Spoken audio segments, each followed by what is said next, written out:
Bonjour à tous. Merci d'avoir interrompu votre visite du salon pour participer à cette session. Nous allons vous présenter donc une présentation sur les solutions novatrices de la détection de gaz et notamment sur l'hydrogène. Je suis Régis Prévost et donc je suis responsable commercial chez MSA pour l'Europe du Sud, chez MSA depuis une vingtaine d'années. Claudio. Yeah, good afternoon. Sorry, I always speak in English or Italian if there is anyone here. My name is Claudio Fecarotta. I'm the Business Development Manager. Thank you very much for joining our section. And for any question in English or, again, Italian, I'm here. And welcome. Thanks. On a un slot de 20 minutes, donc on va aller très très vite, en tout cas sur la partie introduction. Et on aura une dernière partie pour pouvoir répondre à vos questions. MSA, en quelques mots, 3 axes. C'est une société internationale qui est dédiée à la sécurité. 3 domaines d'activité. Le premier, c'est la protection de l'homme au travail. Pour faire très simple, ce sont les équipements de protection individuelle. Une deuxième activité, ça concerne les services d'urgence, les pompiers en général. Vous connaissez tous le casque Galel, ce casque iconique de nos pompiers en France, qui est fabriqué chez MSA à Châtillon-sur-Chalaronne. C'est le triangle des Bermudes entre Bourg-en-Bresse, Mâcon-Locher et Lyon, en fait, dans l'Ain. Et enfin, la partie donc détection gaz et flammes, qui est fabriquée en Irlande. C'est notre usine pour tous les équipements de détection gaz. Une société donc, qui a maintenant plus de 100 ans dédiée à la sécurité. Aujourd'hui, cette année, on va fêter notre 60e anniversaire pour la détection d'hydrogène, puisqu'on a la chance d'avoir, en 1962, travaillé avec la NASA pour les premiers détecteurs d'hydrogène sur le projet Apollo à Cap Canaveral. Donc voilà, c'est le petit clin d'œil.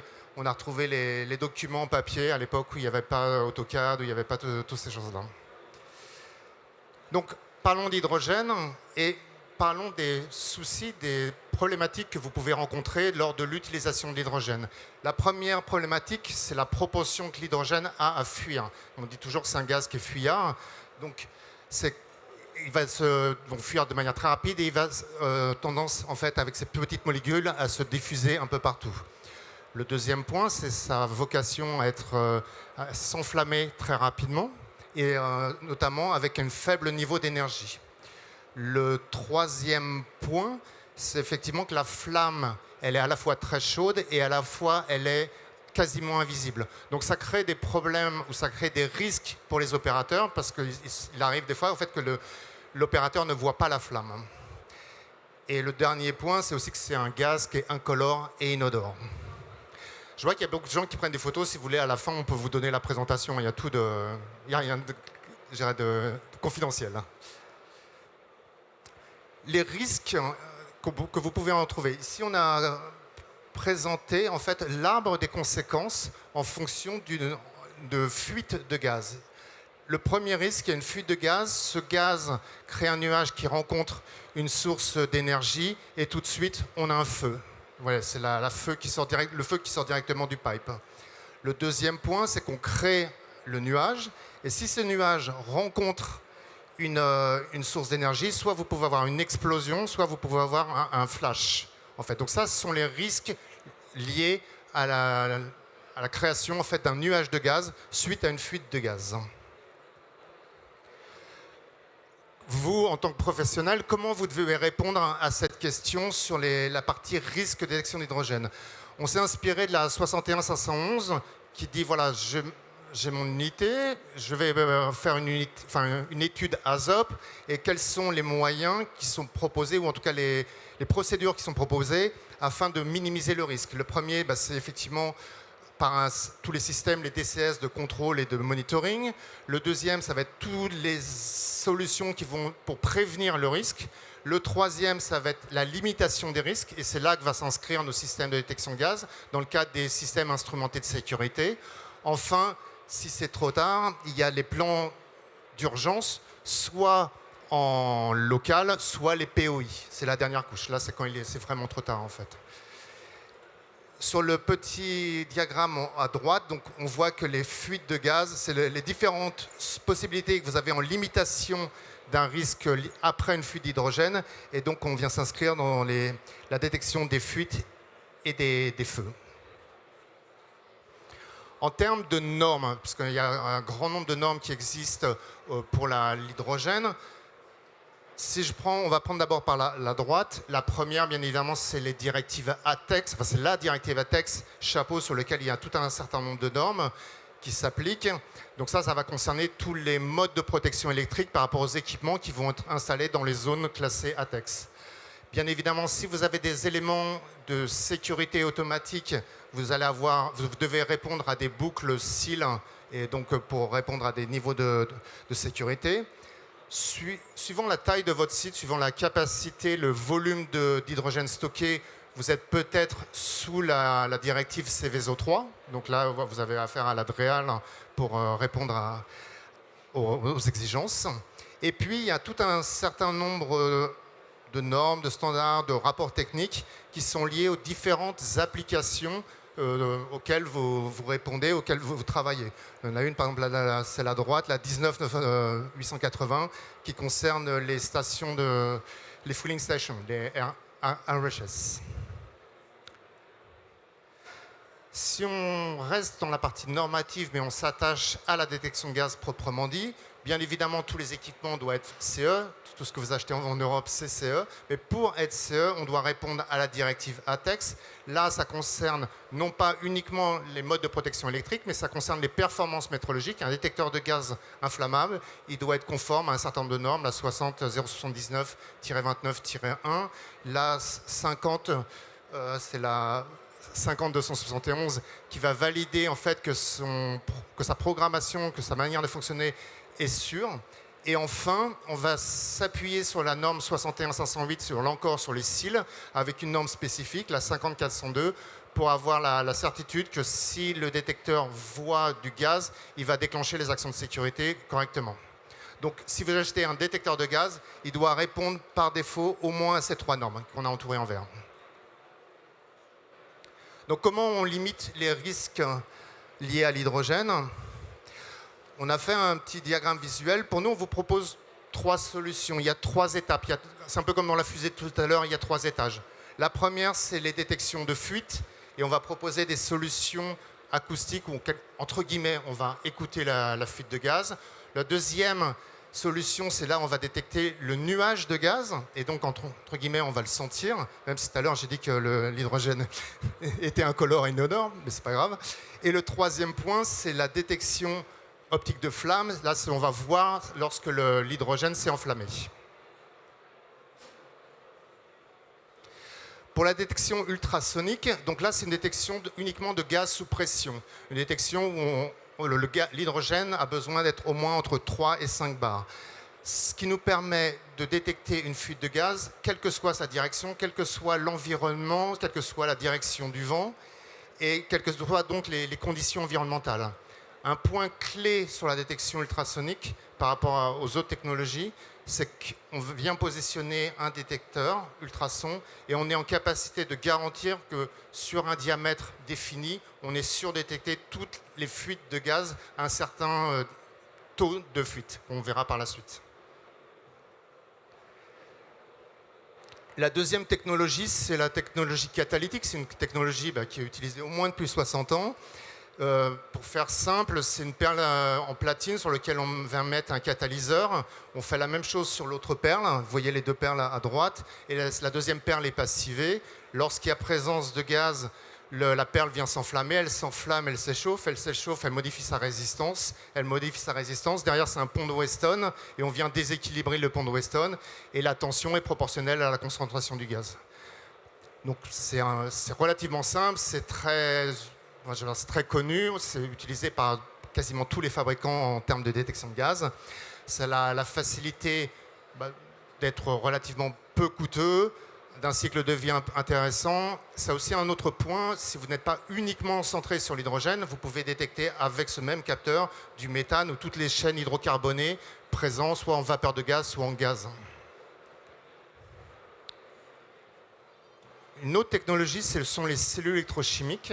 L'intérêt, c'est qu'on on va travailler en ppm, parties par million. Donc, on va non plus détecter la limite du risque d'inflammabilité. Ce qu'on a vu tout à l'heure, on était sur une échelle 0-100% LIE, 0-100% du risque, et on va mettre des seuils d'alarme à différents niveaux.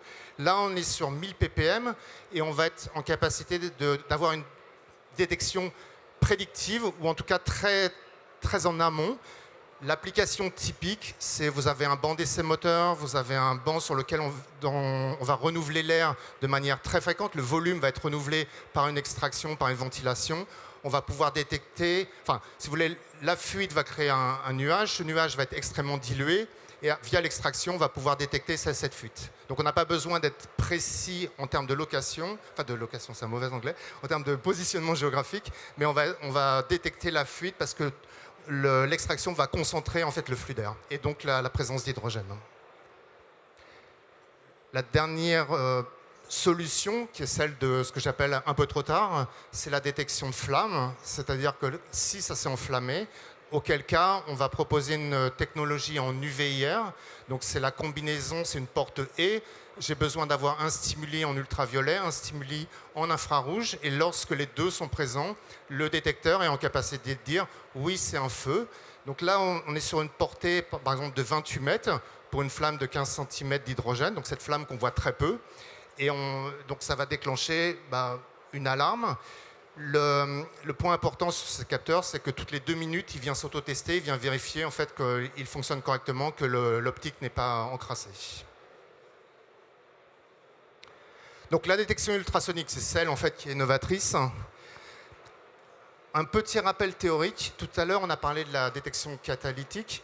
Sur la détection, sur un nuage de gaz, on détecte une échelle entre 0 et 100% de la LIE, 0 et 100% de la limite inférieure d'explosimétrie. L'hydrogène, sa LIE, c'est 4% volume.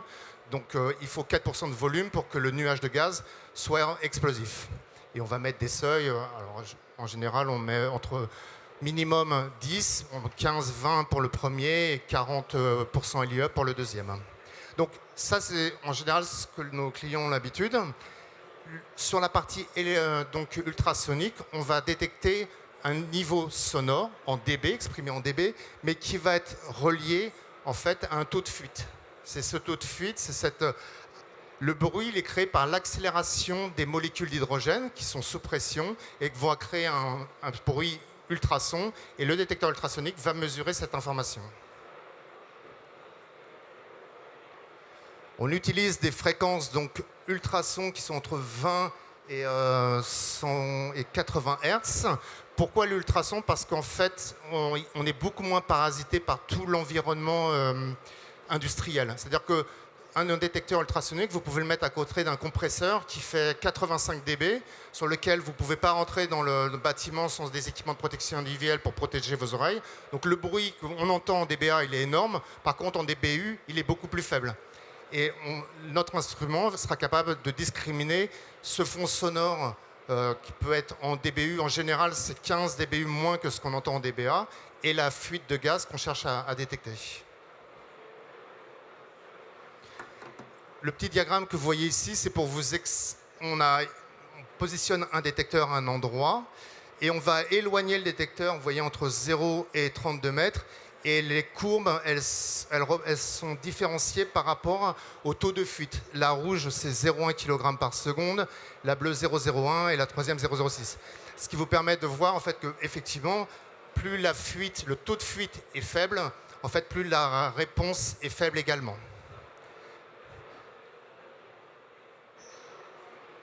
Alors, pourquoi on pousse et on préconise vraiment la détection ultrasonique pour l'hydrogène?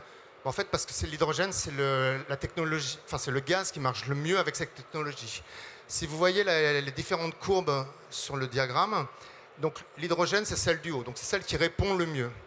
Et elle répond d'autant plus le mieux que la fuite d'hydrogène, c'est 0,03 kg par seconde, alors que le méthane, par exemple, là, c'est 0,07. Donc vous avez un ratio déjà de 2,5 fois en termes de taux de fuite. Et vous voyez que la rose, elle va finir, par exemple, à 68, 67, alors que la pourpre, avec les astérix, elle finit à moins de 80. Et là, il y a 12 dB de différence entre la première et la deuxième. Pour ceux qui se souviennent, on est sur des échelles logarithmiques en dB, ce n'est pas du tout linéaire. Et lorsque vous progressez de 3 dB, vous doublez la puissance. Donc ça veut dire que la puissance sonore produite par une fuite d'hydrogène à 38 mètres, elle est 4 fois plus importante avec l'hydrogène qu'avec du méthane, sachant que le début de fuite qu'on a fait avec ces tests était 2 fois et demi plus faible. En grande masse, on va dire que ça marche 10 fois mieux, quoi. Ou on va détecter une fuite 10 fois plus petite. Donc c'est pour ça que c'est vraiment l'équipement qui vous permet de sécuriser une zone. Une détection ultrasonique, entendre un bruit de l'ultrason, quelque part, vous prenez un micro du commerce, vous le mettez, ça marche. Mais ce qui est important sur industriel, c'est important sur un site de mobilité, c'est que ça détecte les fuites d'hydrogène ou des fuites de gaz, mais ça ne détecte pas la personne qui sort ses clés, ça ne détecte pas tous les bruits ultrasons autour.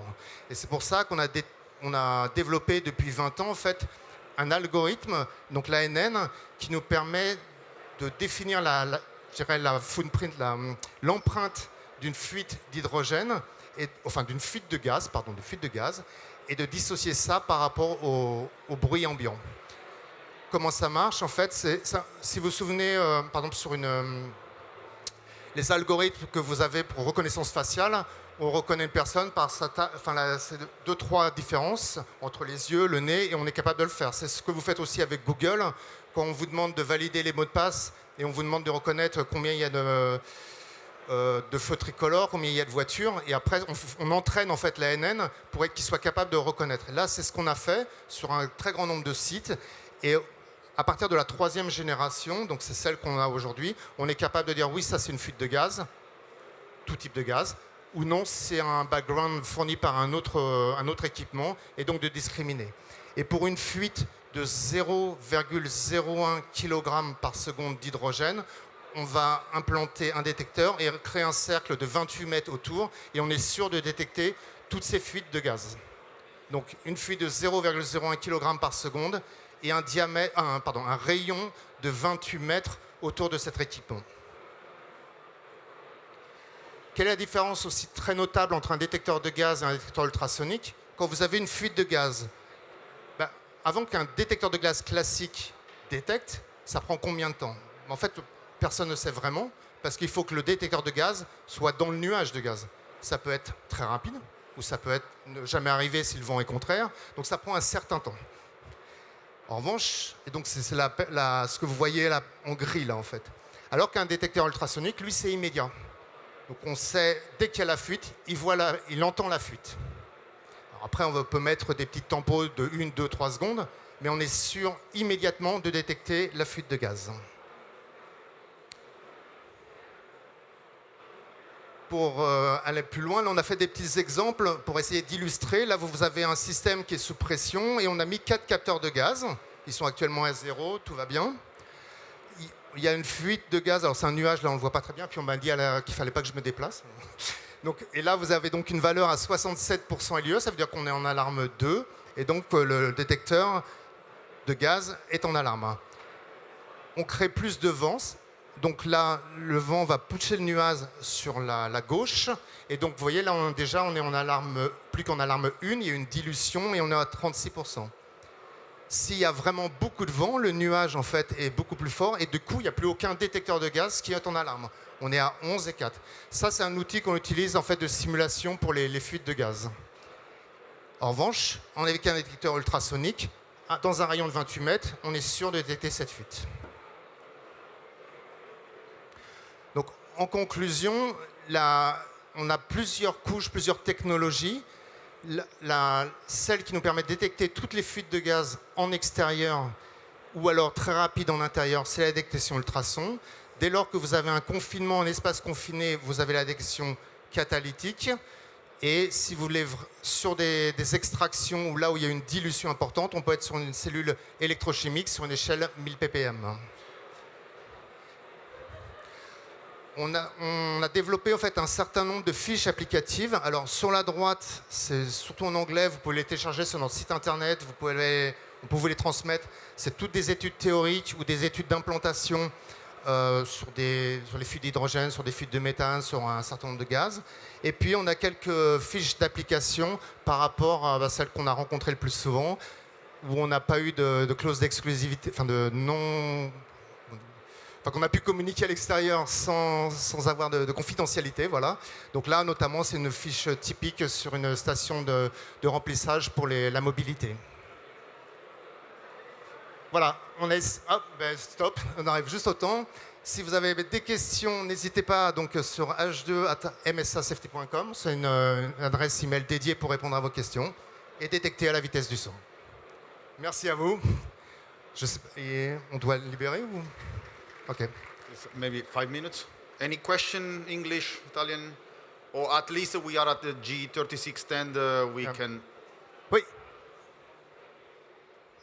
Thank you for this interesting and important speech. Is it possible with your technology to more or less measure the gas quantity? By the way, in terms of leak, sometimes we would like to know how much is leaking, even not precisely. Do you know if you can help us in this way? I mean, with the ultrasonic technology, we are not, but at least with the standard technology, we can detect the LEL. So if we are talking about LEL measurement, yes, is a concentration. Otherwise, ultrasonic is just 0-1, recognize the sound and say alarm or not.